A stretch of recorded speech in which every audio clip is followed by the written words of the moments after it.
நீங்கள் டாக் லவரா? கண்டிப்பாக இந்த வீடியோ உங்களுக்காக தான். என்னைக்காச்சும் நீங்கள் நோட் பண்ணியிருக்கீங்களா? உங்களோட டாக்ஸ் நீங்கள் ஸ்ட்ரெஸ்டாவோ சேடாவோ இருக்கும்போது அவங்க ரெஸ்ட்லெஸ்ஸாக ஃபீல் பண்ணியிருப்பாங்க.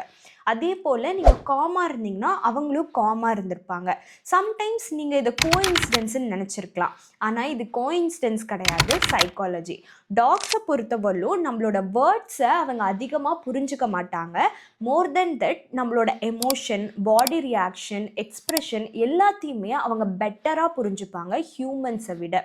நம்ம ஹியூமன்ஸ்க்கும் டாக்ஸ்க்கும் உள்ள பாண்டிங் அப்போது ஆக்சிடோசின் அப்படிங்கிற ஒரு ஹார்மோன் ரிலீஸ் ஆகும். ஒரு அம்மாக்கும் ஒரு குழந்தைக்கும் உள்ள பாண்டிங் அப்போ ரிலீஸ் ஆகிற ஹார்மோன் தான்.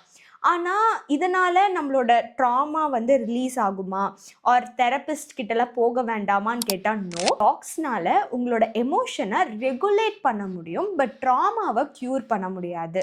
Humans connect with word, but dogs connect with emotion. Even என்கிட்ட கூட ஒரு குட்டி டாக் இருந்துச்சு. அவங்க பேர் Elsa. She is no more, but I love her a lot. எப்பயுமே டாக்ஸ்னாலே ஸ்பெஷல் தானே.